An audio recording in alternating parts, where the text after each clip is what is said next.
Something wonderfully magical is in the air, isn't it? Yeah. You know, we're feeling it here in this arena, but it's spreading all across this country we love. A familiar feeling that's been buried too deep for far too long. You know what I'm talking about.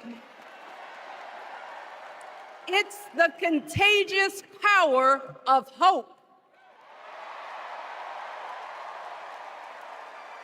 The anticipation, the energy, the exhilaration of once again being on the cusp of a brighter day.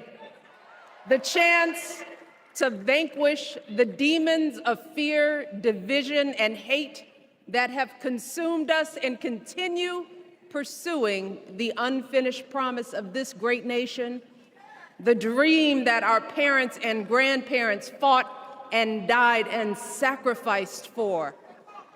America, hope is making a comeback.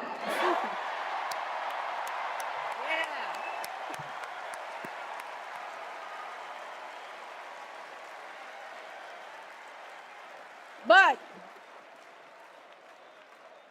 to be honest, I am realizing that until recently, I have mourned the dimming of that hope. And maybe you've experienced the same feelings. Is that deep pit in my stomach, a palpable sense of dread about the future. And for me, that mourning has also been mixed with my own personal grief. The last time I was here in my hometown was to memorialize my mother, the woman who showed me the meaning of hard work and humility and decency, the woman who set my moral compass high and showed me the power of my own voice. Folks,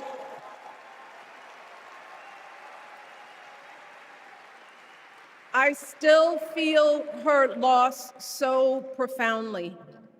I wasn't even sure if I'd be steady enough to stand before you tonight, but my heart compelled me to be here because of the sense of duty that I feel to honor her memory and to remind us all not to squander the sacrifices our elders made to give us a better future.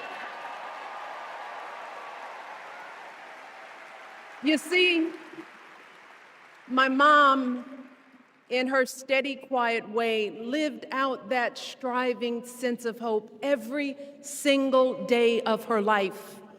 She believed that all children, all people have value, that anyone can succeed if given the opportunity.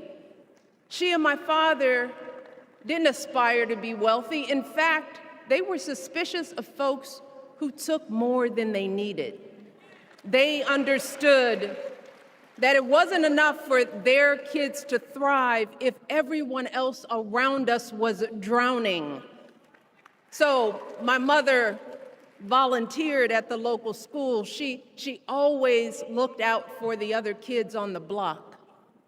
She was glad to do the thankless, unglamorous work that for generations has strengthened the fabric of this nation. The belief that if you do unto others, if you love thy neighbor, if you work and scrape and sacrifice, it will pay off. If not for you, then maybe for your children or your grandchildren. You see, those values have been passed on through family farms and factory towns, through tree-lined streets and crowded tenements, through prayer groups and National Guard units and social studies classrooms. Those were the values my mother poured into me until her very last breath. Kamala Harris and I built our lives on those same foundational values. Even though our mothers grew up an ocean apart, they shared the same belief in the promise of this country.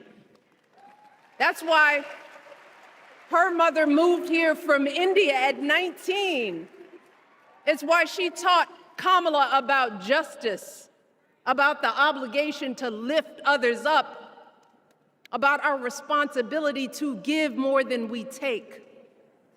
She'd often tell her daughter, "Don't sit around and complain about things, do something." So, with that voice in her head, Kamala went out and she worked hard in school, graduating from an HBCU, earning her law degree at a state school. And then she went on to work for the people, fighting to hold lawbreakers accountable, strengthening the rule of law, fighting to get folks better wages, cheaper prescription drugs, a good education, decent health care, child care, elder care. From a middle-class household, Kamala worked her way up to become Vice President of the United States of America. My girl, Kamala Harris, is more than ready for this moment. She is one of the most qualified people ever to seek the office of the presidency. And she is one of the most dignified. A tribute to her mother, to my mother, and to your mother too. The embodiment of the stories we tell ourselves about this country. Her story is your story. It's my story. It's the story of the vast majority of Americans trying to build a better life. Look, Kamala knows, like we do, that regardless of where you come from, what you look like, who you love, how you worship, or what's in your bank account, we all deserve the opportunity to build a decent life. All of our contributions deserve to be accepted and valued. Because no one has a monopoly on what it means to be an American. No one.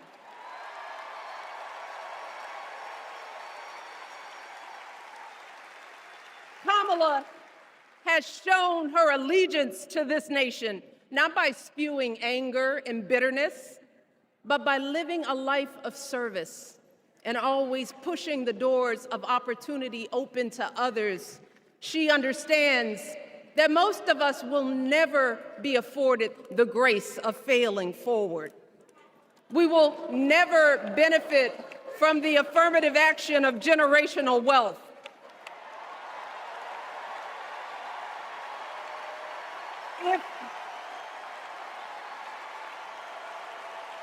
If we bankrupt a business or choke in a crisis, we don't get a second, third, or fourth chance. If things don't go our way, we don't have the luxury of whining or cheating others to get further ahead. No. We don't get to change the rules so we always win. If we see a mountain in front of us, we don't expect there to be an escalator waiting to take us to the top. No. We put our heads down. We get to work. In America, we do something. And throughout her entire life, that's what we've seen from Kamala Harris. The steel of her spine, the steadiness of her upbringing, the honesty of her example, and yes, the joy of her laughter and her light. It couldn't be more obvious. Of the two major candidates in this race, only Kamala Harris truly understands the unseen labor and unwavering commitment that has always made America great.